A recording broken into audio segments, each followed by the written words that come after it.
मैं सर 50 साल हो गए मुझे इस सेवा में रहते हुए। 76 में आईपीएस में आया था और 26 में आपके साथ लगातार यही काम कर रहा हूं। अनुराग जी, एक दिन भी एक्स नहीं हुआ। मैंने आंतरिक सुरक्षा विभाग में भी काम किया है सर, इस सीआरपीएफ में भी काम किया है। मैं आईजी पर्स था जो इसको रील करता था इस विषय में। सर विषय पे बोलने दीजिए ना, आंतरिक सुरक्षा पे। आप क्यों पीड़ित हो रहे हैं सर?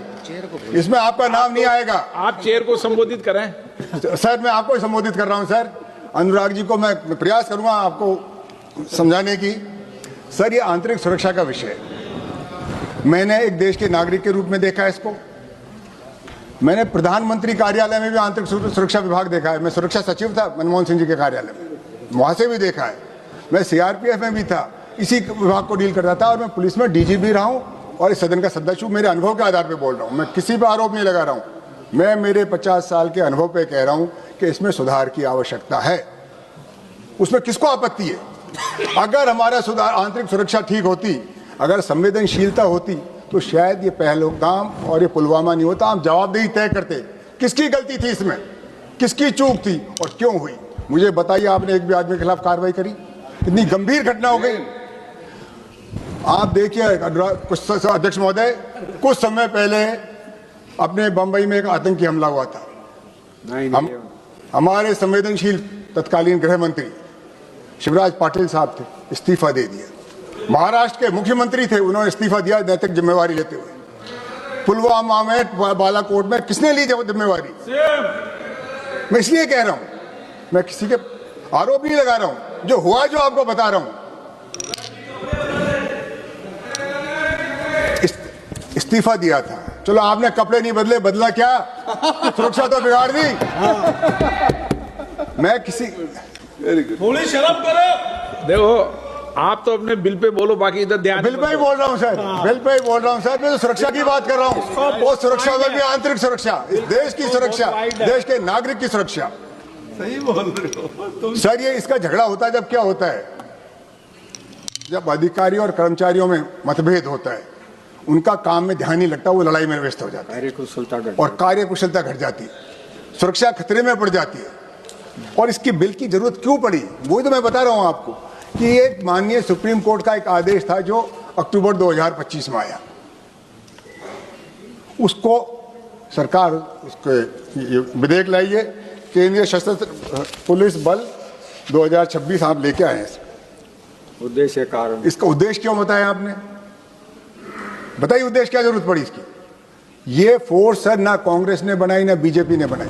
सीआरपीएफ 1939 में बनी थी, जब तो ये झगड़े नहीं हुए, जब तो लोकप्रिय सरकार नहीं थी, क्योंकि वो सरकार चलाना जानते थे, अधिकारियों से काम लेना चाहते थे, ड्यूटी बांटते थे, जिम्मेवारी लेते थे।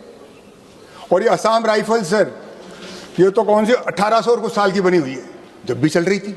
आज क्या हो गया, हम इस पर चर्चा करें कि एक क्या नौबत आ गई कि हमारे जवान, हमारी व्यवस्था को हम नहीं चला पा रहे। आरोप का नहीं है सर, ये पक्ष और विपक्ष का नहीं है, ये देश की सुरक्षा का और सुरक्षा की जिम्मेदारी भारत के गृह विभाग में, ये मैं कह रहा हूं। उसको हमको चर्चा करनी चाहिए पार्टी से ऊपर उठ के, और जो गलत है गलत कहें, सही को सही कहें।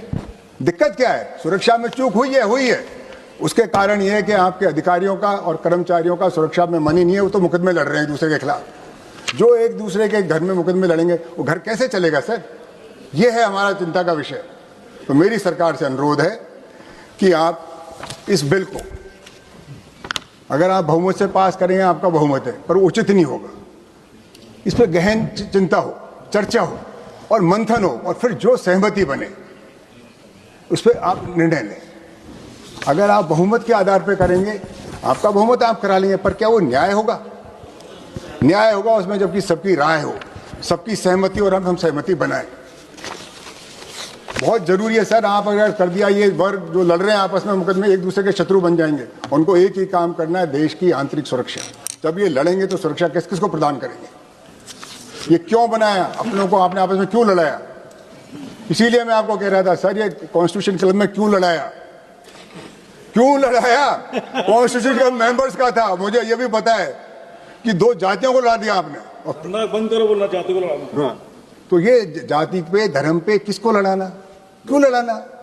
सर मैंने ये भी दिन देखा है सर मैं उम्र में कद में आपसे छोटा हूं अध्यक्ष महोदय, उम्र में थोड़ा सा बड़ा हूं आपसे, इसलिए मैं बताता हूं। मैंने अंग्रेजों के राज के बारे में भी सुना था, वो परदेसी थे पर हिंदू धर्म खतरे में नहीं था। मुगलों के राज के बारे में भी सुना है, हिंदू धर्म खतरे में नहीं। अब कैसा हिंदू धर्म का राज है कि हिंदू धर्म खतरे में पड़ गया? मुझे बताइए, कौन कर रहा है इसको खतरे? कैसी सुरक्षा आपकी बताइए?